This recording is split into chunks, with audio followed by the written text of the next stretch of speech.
ओम सम शनिश्चराय नमः। शनि देव को ग्रहों का राजा कहा जाता है। भगवान भोलेनाथ ने इन्हें न्याय के देवता की उपाधि दी है। शनि देव को बहुत ही जल्दी क्रोध आता है। इसी क्रोध की वजह से पिता सूर्य से इनकी नाराजगी हमेशा बनी रहती है। इनके क्रोध से सभी बचने की कोशिश करते हैं, वरना व्यक्ति पर मुसीबतों का पहाड़ टूट पड़ता है। इसलिए इन्हें प्रसन्न करने के लिए शनिवार का व्रत रखा जाता है। व्यक्ति शनि दोष से बचने और उन्हें शांत रखने के लिए अनेक उपाय करता है। शनि कृपा से व्यक्ति को सुख और वैभव की प्राप्ति होती है। जो लोग शनिवार का व्रत करते हैं उनको पूजा के समय शनिवार व्रत कथा का श्रवण अवश्य करना चाहिए। शनिदेव की व्रत कथा। एक बार सभी 9 ग्रहों सूर्य, चंद्र, मंगल, बुध, बृहस्पति, शुक्र, शनि, राहु और केतु में बहस हो गई, कौन सबसे बड़ा है। आपस में लड़ने के बाद सभी देवराज इंद्र के पास पहुंच गए। इंद्र असमंजस की स्थिति में कोई भी निर्णय नहीं दे पाए, परंतु उन्होंने सभी ग्रहों को सुझाव दिया कि पृथ्वी पर राजा विक्रमादित्य ही इसका फैसला कर सकते हैं, क्योंकि राजा विक्रमादित्य बहुत ही न्यायप्रिय राजा है। सभी ग्रह पृथ्वी पर राजा विक्रमादित्य के पास गए और अपने आने का कारण बताया।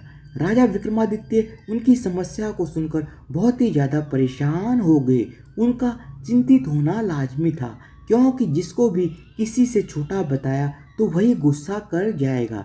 राजा विक्रमादित्य के काफ़ी सोच विचार के बाद उन्हें एक उपाय सूझा। उन्होंने स्वर्ण, रजत, कांस्य, पीतल, सीसा, रांगा, जस्ता, अभ्रक और लौह से 9 सिंहासन का निर्माण करवाया और उन्हें उपयुक्त क्रम में रख दिया गया। सबसे निवेदन किया गया कि क्रमानुसार सिंहासन पर आसन ग्रहण करें। शर्त यह रखी गई कि जो सबसे अंतिम में सिंहासन पर आसन ग्रहण करेगा वही सबसे छोटा माना जाएगा, जिसकी वजह से शनिदेव सबसे बाद में आसन प्राप्त कर सके और सबसे छोटे कहलाए। क्रोध के आवेश में आकर शनिदेव ने सोचा कि राजा विक्रमादित्य ने यह सब कुछ जानबूझकर किया है। कुपित होकर शनिदेव ने राजा विक्रमादित्य से कहा कि हे राजा, तू मुझे नहीं जानता। सूर्य एक राशि में 1 महीना, चंद्रमा 2.25 महीने 2 दिन, मंगल 1.5 महीना, बृहस्पति 13 महीने, बुध और शुक्र 1-1 महीने विचरण करते हैं, लेकिन मैं 2.5 से 7.5 साल तक रहता हूँ। मैंने बड़े बड़े का विनाश किया है। श्री राम की 7.5 आने पर उन्हें जंगल जंगल भटकना पड़ा और रावण की 7.5 आने पर लंका को बंदरों की सेना से परास्त होना पड़ा। क्रोधित शनिदेव ने राजा विक्रमादित्य से कहा कि अब आपको सावधान रहने की जरूरत है। इतना कहकर शनिदेव कुपित अवस्था में वहां से चले गए।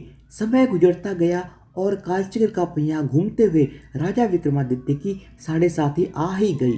तब शनिदेव घोड़ों का सौदागर बनकर राजा के राज्य में गए और उनके साथ अच्छी नस्ल के बहुत सारे घोड़े थे। जब राजा विक्रमादित्य को सौदागर के घोड़ों का पता चला तो राजा ने अश्वपाल को अच्छे घोड़े खरीदने के लिए भेजा। अश्वपाल ने कई अच्छे घोड़े खरीदे। इसके अलावा सौदागर ने उपहार स्वरूप एक सर्वोत्तम नस्ल के घोड़े को राजा विक्रमादित्य की सवारी हेतु दिया।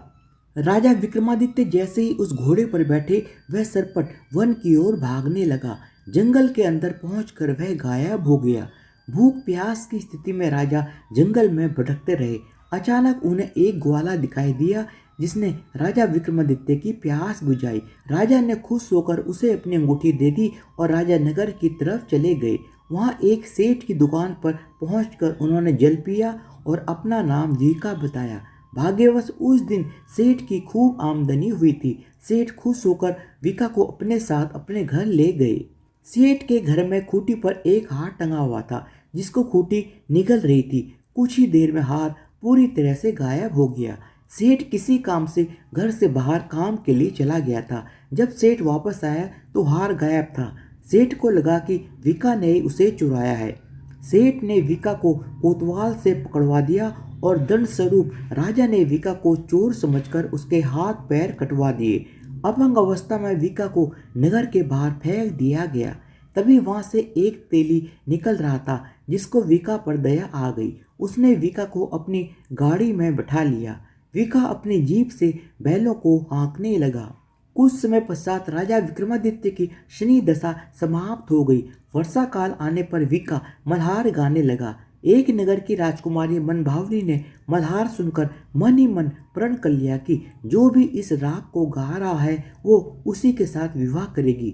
उन्होंने दासियों को उसे खोजने के लिए भेजा, परंतु वापस आकर उन सभी ने यह बताया कि वह एक अपंग आदमी है। राजकुमारी यह जानकर भी नहीं मानी और अगले दिन ही वह अनशन पर बैठ गई। जब लाख समझाने पर भी राजकुमारी नहीं मानी, तब राजा ने उस तेली को बुलावा भेजा और विका से विवाह की तैयारी करने के लिए कहा गया। विका से राजकुमारी का विवाह हो गया।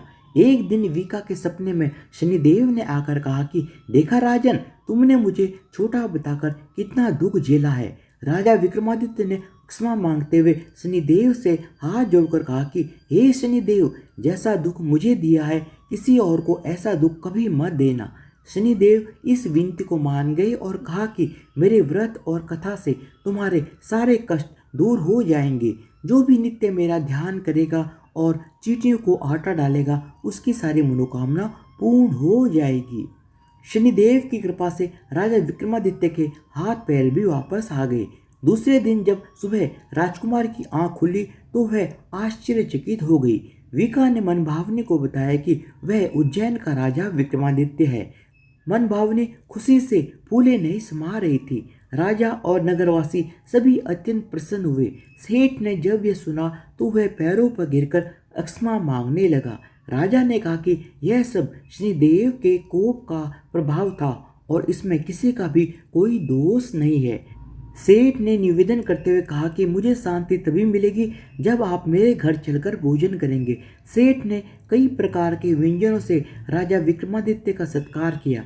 जब राजा भोजन कर रहे थे तभी जो खूंटी हार निकल गई थी वही उसे अब उगल रही थी। सेठ ने अनेक मोहरें देकर राजा विक्रमादित्य का धन्यवाद किया और अपनी कन्या श्री कौरी से पौड़ी ग्रहण का निवेदन किया।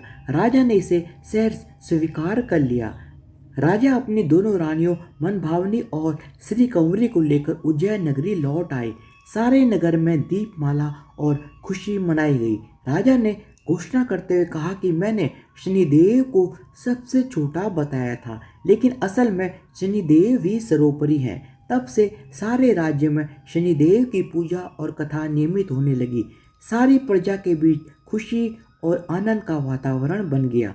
शनिदेव के व्रत की कथा को जो भी सुनता या पढ़ता है उसके सारे दुख दूर हो जाते हैं और उसकी समस्त मनोकामनाएं पूर्ण होती हैं। धन्यवाद। बोलो शनिदेव महाराज की जय हो।